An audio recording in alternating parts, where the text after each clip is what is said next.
Y en estos días, como estáis viendo todos, todas las ciudades, los puntos más importantes de las ciudades en las que estamos, lo que se ve, y además que hacen mucho muy bien, es que hay un trabajo de gente para que haya los puntos más importantes, que haya una luz especial, ¿no?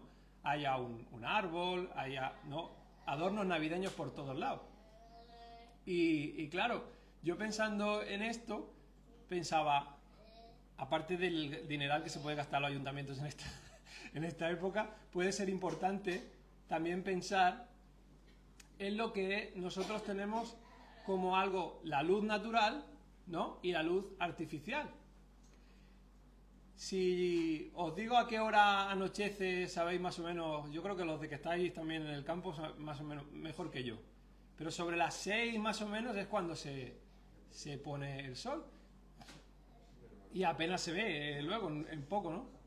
Entonces yo pensaba, si nosotros en nuestra vida espiritual no estamos dándole, en cierto modo, un valor superior a la luz artificial, ¿no?, que a la luz que ofrece Dios mismo. Y para explicarme mejor, me gustaría que me acompañarais a Isaías capítulo 8.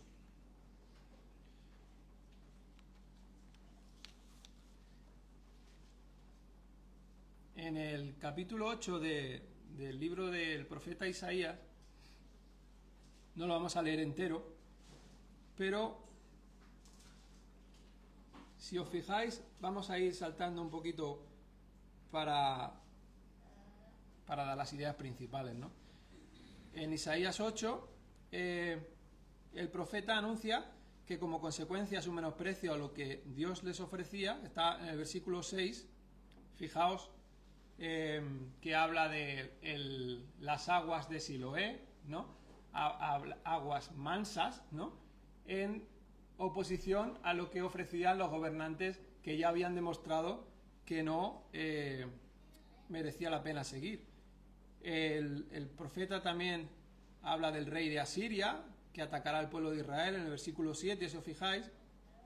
Desde el principio del capítulo nace un niño, ¿no?, pero dice, antes de que nazca, ¿no?, sobre la marcha, habrá un ataque del rey de Asiria.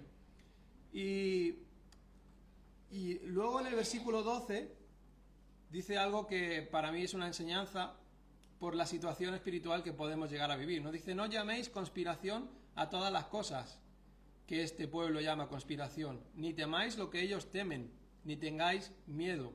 Al Señor de los ejércitos, a Él santificad, sea Él vuestro temor y Él sea vuestro miedo. Entonces, en primer lugar, vemos ahí algo que sucedía allí y sucede a nosotros también, ¿no? Porque el profeta avisa para que su pueblo no caiga en el miedo que todo el mundo pueda llegar a tener. Si es un pueblo especial, lo que pasa es que se supone que se espera una reacción especial también, ¿no? Y la consecuencia de no querer la tranquilidad de Dios muchas veces es que te dejas llevar por cualquier otra cosa, por noticias de conspiración que provocan ese temor. Entonces, son malas noticias con respecto a lo que Dios ofrece, ¿no?, en lugar de esperar y confiar en el Señor. Dice, sea Él vuestro temor, el que realmente necesitamos, ¿no? Dice, en segundo lugar, el profeta dice, y si os dijeren, en el versículo 19, y si os dijeren, preguntad a los encantadores y a los adivinos que susurran hablando, responded, ¿no consultará el pueblo a su Dios? ¿Consultará a los muertos por los vivos? A la ley y al testimonio, dice, si no dijeren conforme a esto, si no dijeren conforme a la ley y al testimonio, es porque no les ha amanecido. Es decir, aquellas personas no querían tener ninguna relación real, genuina con Dios. Entonces, cuando había algo que se tenían que preguntar, bueno, ¿y esto qué nos está pasando? En lugar de ir a Dios, en su conocimiento de la historia del pueblo, lo que hacían eran unos a otros, influían diciendo, bueno, pues ve a, no sé, a este que dice que sabe el futuro, ¿no? En cambio, lo digo para que veáis el contraste. Unas personas confían en el Señor. Otras personas dicen, ve a los adivinos, a los agoreros, ¿no? Que seguro que te ayudan. Y en esto el profeta dice, es que si no te dicen, ve a la palabra, ve a lo que Dios ha ofrecido como el mensaje de donde descubrir mi voluntad, es que no se han enterado de nada. Hablando claro. Entonces tenían la ley y sabían lo que Dios les ofrecía, pero preferían seguir la cultura de esa época y su propio corazón. Y si seguimos leyendo en el 21, vemos que no solo impactó en su mente su distanciamiento de Dios, sino que llegó hasta sus propios cuerpos. Dice, y pasarán por la tierra fatigados y hambrientos, y acontecerá que teniendo hambre se enojarán y maldecirán a su rey y a su Dios, levantando el rostro en alto.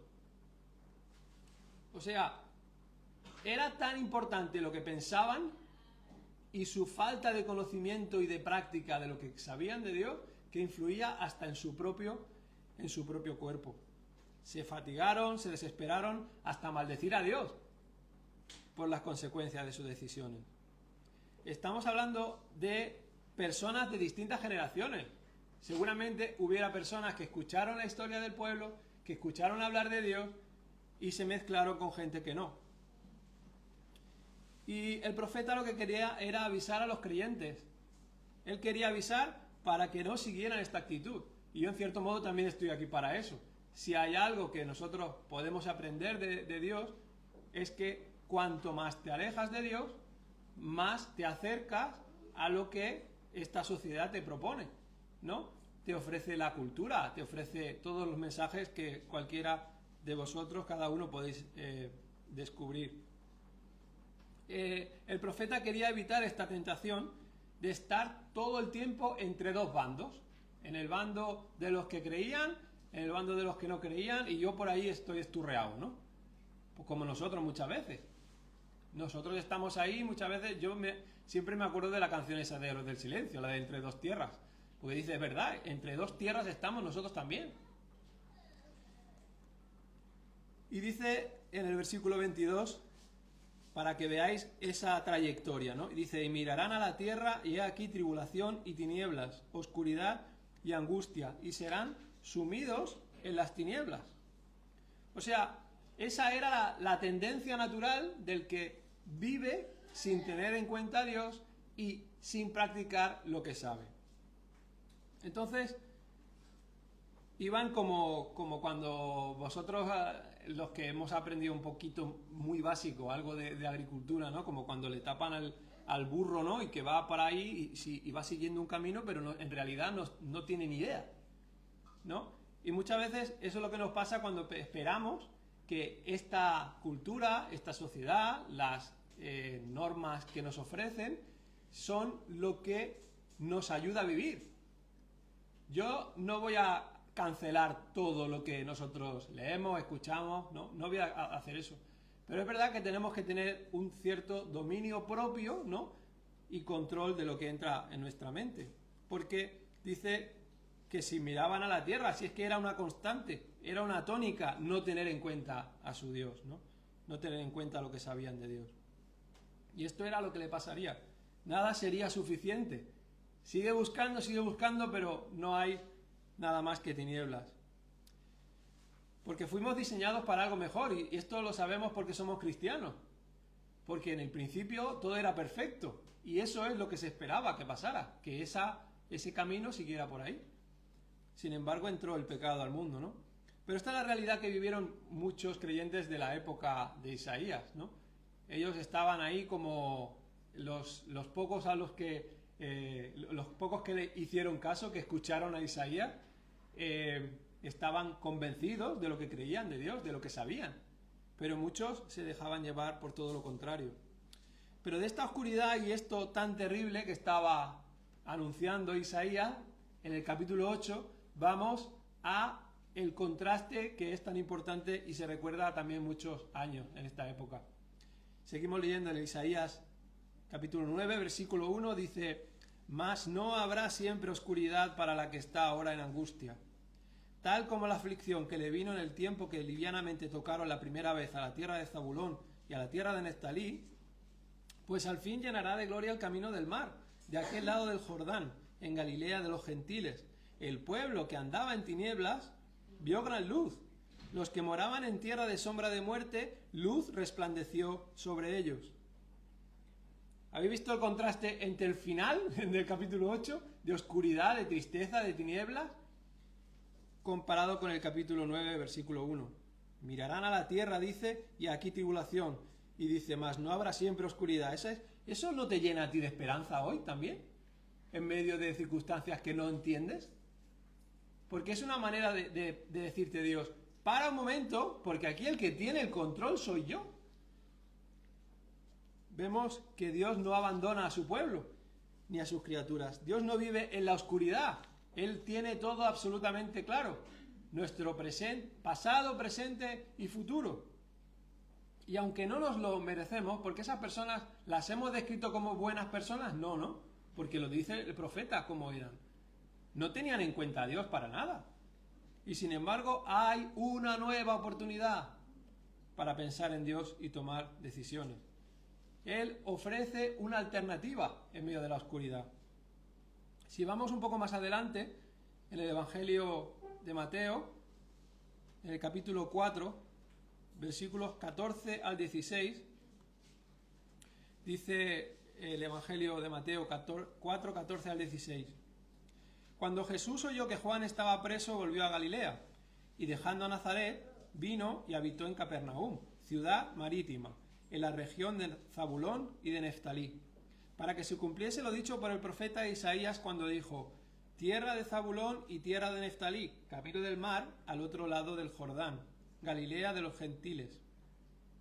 El pueblo asentado en tinieblas vio gran luz, y a los asentados en región de sombra de muerte, luz les resplandeció. Así que estamos de alguna manera conectando las palabras de Isaías, ¿verdad?, con lo que dijo el propio Jesús. Se cumple la profecía en el que está hablando ahora, ¿no?, que es Jesús. Pero Jesús no solo se quedó en decir, bueno, que yo estoy aquí para cumplir la profecía, ¿no?, de Isaías. Él dijo que era, ¿quién? La luz del mundo, hermanos. Si dice, yo soy la luz del mundo, el que me sigue no andará en tinieblas, sino que tendrá la luz de la vida. Esto lo hemos escuchado, no digo miles o millones de veces, ¿no? Pero esta es la diferencia.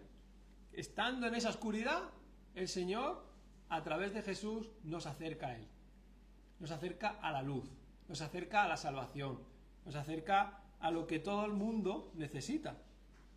Y si volvemos a Isaías 9, en el versículo 3, dice, multiplicaste la gente y aumentaste la alegría. Se alegrarán delante de ti como se alegran en la siega, como se gozan cuando reparten despojos, porque tú quebraste su pesado yugo, y la vara de su hombro, y el cetro de su opresor, como en el día de Madián. Porque todo calzado que lleva el guerrero en el tumulto de la batalla, y todo manto revolcado en sangre, serán quemados pasto del fuego. Si vamos un poquito atrás otra vez, os vais dando cuenta de la diferencia, no solamente de la conducta de esas personas del capítulo 8, sino de lo que está hablando que pasará, que está anunciando el profeta. Hay un contraste tremendo entre la confusión y algunos pocos creyentes que le seguirían a Isaías o que le escucharían comparado con lo que dice, multiplicaste la gente. El contraste entre la angustia y la alegría, el dolor de la guerra y la libertad y la paz que Dios ofrece, como vemos aquí. Todo para presentar al verdadero protagonista que una y otra vez a lo largo de cada Navidad se presenta. Porque un niño, dice en el versículo 6, nos es nacido, hijo nos es dado, y el principado sobre su hombro, y se llamará su nombre admirable consejero, Dios fuerte, Padre eterno, príncipe de paz. Lo dilatado de su imperio y la paz no tendrán límite, sobre el trono de David y sobre su reino, disponiéndolo y confirmándolo en juicio y en justicia desde ahora y para siempre. Dice, el celo del Señor de los ejércitos hará esto. Así que quiero sobre todo dirigirme a vosotros ahora que creéis. Hay que decir esto. Hay que decir que nosotros creemos en el Mesías, anunciado en la Biblia, porque todo estaba dirigido para él. Todo estaba dirigido a celebrar el nacimiento de alguien único, de alguien especial, que no solo era un bebé más. Hay que seguir diciendo que Dios mismo fue hecho hombre, hermanos. Alguien único al que todos podemos conocer. Hoy debemos decir también que aquel admirable consejero, Dios fuerte, Padre eterno y príncipe de paz es Jesús. Tenemos que recordar estas cosas un año más. Cuando habéis leído conmigo consejero admirable, yo pensaba en ¿quién me escucha a mí cuando yo estoy pasando por una situación y me puede ayudar? Una persona que me conoce con cierta amistad, o una persona que ha pasado o pasa exactamente por lo que yo. ¿Qué pensáis? La persona que ha pasado por lo que yo, ¿no? Si hablo con Pac y dice, pues las personas que me ayudan son las que están pasando por esta enfermedad. Yo hablando con Tati el otro día, decía, yo es que hay veces que necesito puntualmente una persona que me escuche, porque ella está fuerte en el Señor, pero es verdad que necesita esa ayuda. Y este consejero admirable que presenta aquí el profeta, es Jesús nuestro mejor consejero, porque Él es el que está mejor preparado que cualquiera para entendernos. Por eso Él está esperando muchas veces cuando dice el autor de Hebreos, acerquémonos pues confiadamente, ¿verdad? Porque Él es el que está dispuesto a escucharnos. Él está dispuesto a escuchar a los cristianos, a los que no lo son, para acercarse a Él, arrepentidos. Pero en el capítulo 2 de Hebreos, versículo... Esto es muy largo, vamos a estar en el 16. Bueno, voy a empezar a leer donde es del 14 al 18. Voy a leerlo para que entendáis lo que quiero decir. Así que por cuanto los hijos participan de carne y sangre, él igualmente participó también de lo mismo. Estoy en Hebreos 2, 14. Para anular mediante la muerte el poder de aquel que tenía el poder de la muerte, es decir, el diablo, y librar a los que por el temor a la muerte estaban sujetos a esclavitud durante toda la vida. Porque ciertamente no ayuda a los ángeles, sino que ayuda a la descendencia de Abraham. Por tanto, tenía que ser hecho semejante a sus hermanos en todo, a fin de que llegara a ser un misericordioso y fiel sumo sacerdote en las cosas que a Dios atañen, para hacer propiciación por los pecados del pueblo. Dice, pues por cuanto él mismo fue tentado en el sufrimiento, en todo, ¿verdad? Es poderoso para socorrer a los que son tentados. Entonces, cuando hablamos de Jesús como admirable consejero, tenemos que tener claro que Él es al que podemos dirigirnos con libertad. Y no sé hasta qué punto entendemos que Él sí se ha puesto en nuestro lugar, que Él sí puede entender nuestras debilidades, nuestras tentaciones, porque Él ocupó, y todos sabéis por los evangelios, que Él superó todos esos obstáculos ayudado por lo que sabía de Dios, por lo que sabía de la palabra, ¿verdad? Pero no solamente es consejero admirable, es Dios fuerte, porque el que nació en el pesebre también era Dios, ¿no? Jesucristo es la presencia corporal de este Dios poderoso, porque Dios está con Él y en Él. Es Padre eterno, porque aunque era bebé, era eterno, como todos sabéis. Porque ama y es Rey eterno que imparte justicia, como leemos en el Evangelio de Juan. Príncipe de paz, en un mundo en el que ¿cuántas personas sienten paz en su corazón alrededor vuestra?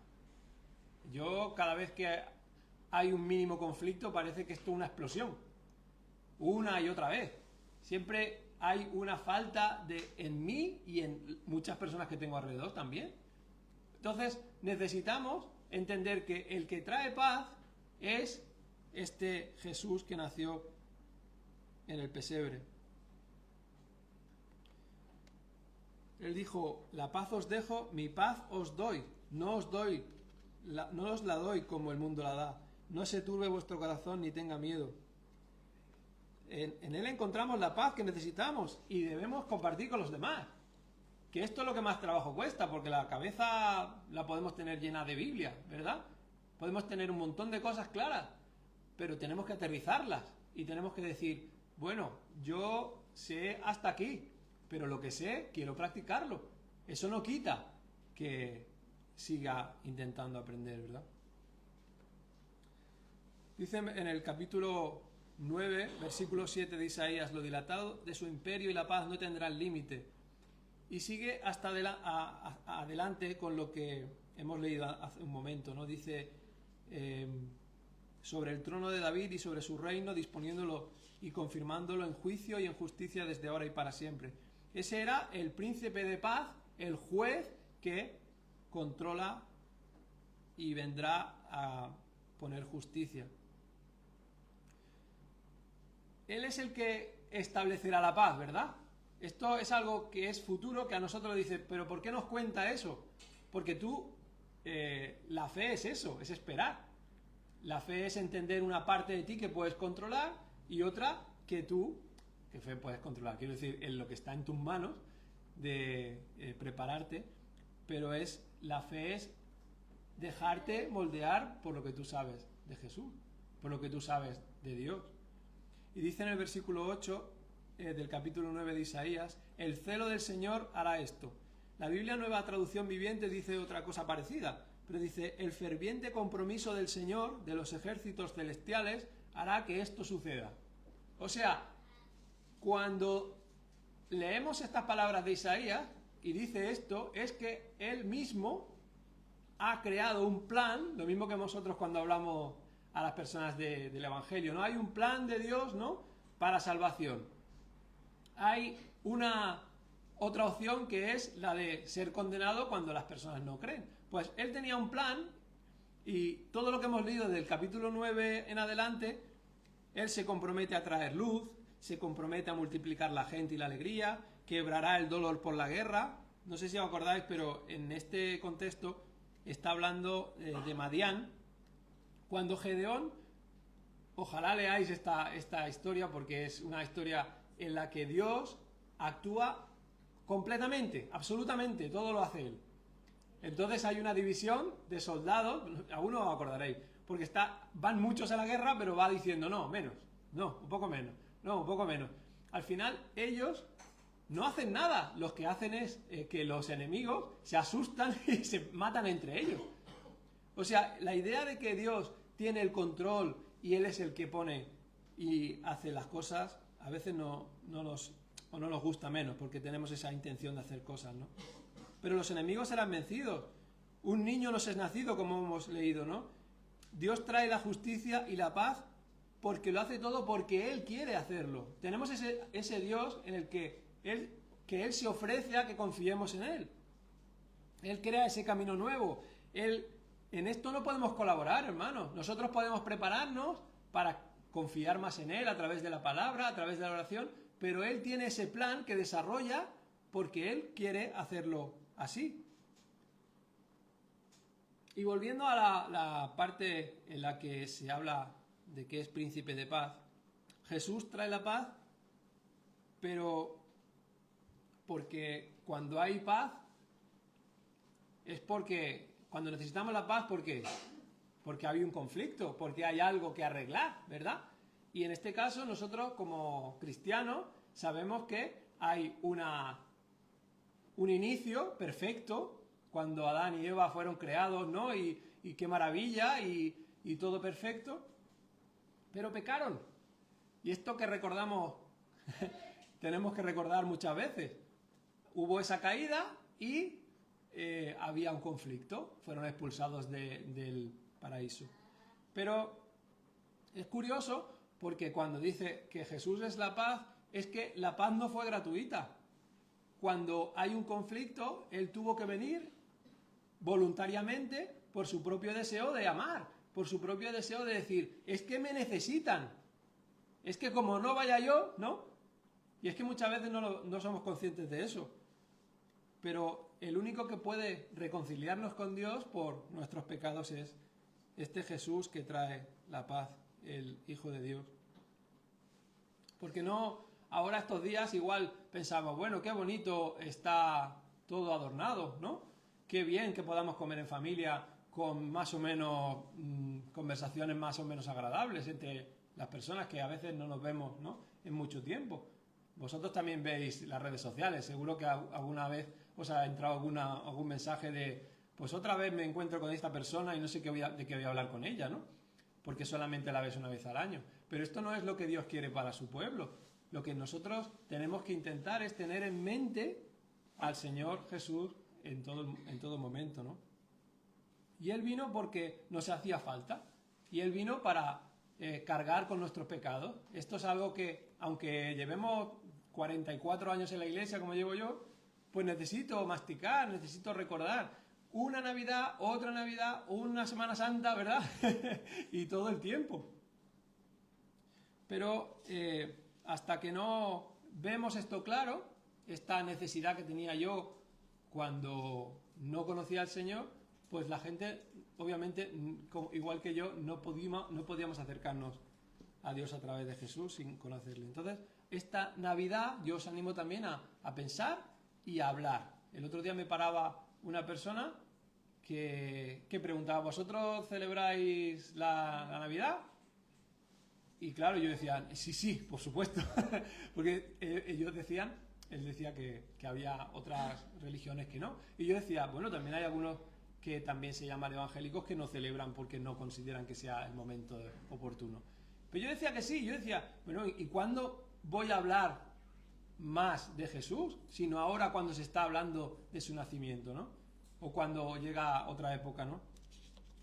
Pero como decía el sufrimiento que tuvo que cargar cuando leemos más adelante en Isaías, en Isaías 53, 4 al 6, dice, ciertamente Él llevó nuestras enfermedades y cargó con nuestros dolores, con todo, nosotros le tuvimos por azotado, por herido de Dios y afligido, mas Él fue herido por nuestras transgresiones, molido por nuestras iniquidades, el castigo por nuestra paz, ¿veis?, cayó sobre Él, y por sus heridas hemos sido sanados. Todos necesitábamos a Jesús para acercarnos a Dios. Y esta Navidad es igual. Nosotros, los que llevamos tantos años en la iglesia, podemos restarle importancia, porque ya lo hemos escuchado muchas veces, esta historia, que sí, que nació, que es consejero, pero esto tiene que quedar como algo útil para nosotros. Tiene que quedarse en nuestra mente. No puede decir, bueno, yo esto ya lo tengo tan claro que no necesito darle otra vuelta. No, nosotros, todos los que nos llamamos cristianos, ¿celebramos el nacimiento o no? Cada día lo celebramos, porque celebramos que Él se entregó por nosotros, porque oramos en el nombre de Jesús, ¿verdad?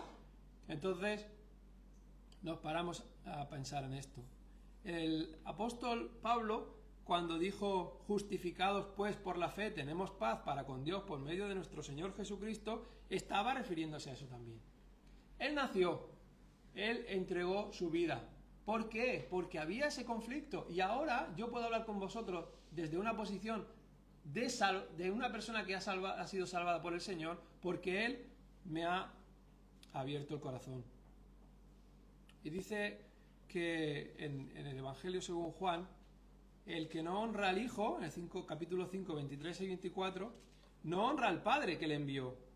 En verdad os digo, dice Jesús en este Evangelio, el que oye mi palabra y crea al que me envió tiene vida eterna y no viene a condenación, sino que ha pasado de muerte a vida. O sea, tenemos esa promesa. Dios nos salva si honramos, oímos y creemos a Jesús como Él nos pide. Y Dios, estamos ¿qué fecha es hoy? 15 de diciembre de 2024, ¿no? Pues de aquí para atrás, Dios ha tocado el corazón de millones de personas, hermano. Y nada impide que siga haciéndolo de aquí en adelante. Entonces tenemos que vivir en esa esperanza, en esa fe de que Dios, si le honramos, si oímos, si creemos, nosotros vamos a seguir experimentando ese amor en nuestro corazón. Pero sirve para hablar a los demás, para que haya más personas que sean transformados por Él. Tenemos que reconocer que nos atrae la oscuridad de este mundo. pero Jesús nos ofrece algo muchísimo mejor. Y esto, a veces, de la costumbre de llevar tantos años en la iglesia, pues igual podemos decir, no, es que esto lo necesita tal persona o tal otra. Este mensaje, ¿no?, de recordar la salvación lo necesita este u otro. Y yo creo que a veces nos perdemos ese gozo, esa alegría que hablamos a veces, esa tranquilidad de decir, no, que yo ya, el Señor me ha salvado, que yo puedo enfrentar las cosas o afrontar las cosas de otra manera. Y eso es Él se ofrece a eso, ¿verdad? Así que esta Navidad disfrutemos de esa luz natural, la luz de Jesús, la luz que ofrece el Señor, y no tanto la artificial de tantos impactos que recibimos, ¿verdad? Porque no solamente la televisión, el móvil, sino muchas veces dejar de hacer cosas que sabemos que están bien, pues a veces desconectamos, ¿no? Si no tenemos la mente en nuestro lugar. Hace poco, en el colegio de Rubén y Julia, estaba yo recogiendo una cosa en una clase y entra la maestra y dice, presentando ya como tenía claro lo que iba a decir en la clase, ¿no? Dice, ¿qué es lo más importante de la Navidad?, ¿no?, preguntó. Y dijeron los regalos, ¿no? Dijeron la familia, dijeron Papá Noel. Pero hasta de un rato después, uno no preguntó, el niño Jesús, preguntó. No lo tenía tan claro, ¿no? Y eso me recuerda hoy a esta distancia entre lo que es la Navidad y lo que realmente celebramos y de lo que realmente se habla. Me recuerda también otra cosa que no tiene nada que ver con lo del colegio, y es cuando ahora pones la tele en una plataforma, ¿no?, en Netflix o cualquiera de estas, siempre te salen destacadas unas películas o unas series que siempre parece que son de que una persona está en el pueblo, en la ciudad, y va al pueblo y ya cambia su vida, ¿verdad?, en esta Navidad. Hay una persona que es de campo en ese pueblo y conecta muy bien con un antiguo amor, ¿verdad? Es todo. Pero fijaos, o sea, deteneros a pensar cuántas veces en estas películas que son todas navideñas se habla de algo relacionado con Jesús. Es que nunca. Es como que una persona va a ser transformada en esa película porque conoce a otra, ¿verdad? Y yo digo, ¿y por qué no se paran a pensar en la persona que realmente cambia los corazones? En el verdadero protagonista que es Jesús en la Navidad. No se paran, no hay guiones que yo desconozco, que lo mismo hay miles, pero a mí no he tenido esa oportunidad, hermano, de conocer esa película, esa serie, que al final, aunque tú no digas, es que estás esperando que prediquen el Evangelio, no, pero por lo menos que aparezca el personaje más importante de la Navidad, ¿no? Así que os animo a preguntaros si Jesús es el auténtico protagonista de vuestra Navidad, porque si nosotros nos paramos a pensar en la oscuridad que puede contagiarnos a nosotros, como contagió a los de Isaías capítulo 8, que no contaban con Dios para nada, que incluso llegaron a maldecir a Dios cuando las cosas no le iban bien, que decían, no me vale la oración, yo pregunto a otra persona. Eso, tener en cuenta que como nosotros no estemos fuertes en el Señor, vamos a ser contagiados por la oscuridad. Pero hay dos opciones. Y yo ahora os pregunto, ¿con cuál elegís? ¿La oscuridad o la luz que ofrece Jesús? Decídmelo, que os quiero escuchar. ¿Queréis la luz o no? Porque es que eso es lo que va a tocar el corazón de las personas. Si nosotros nos lo creemos, a los demás también les va a ayudar. Gracias, Señor, porque tú hiciste todo el trabajo, Señor, para que nosotros pudiéramos conocerte.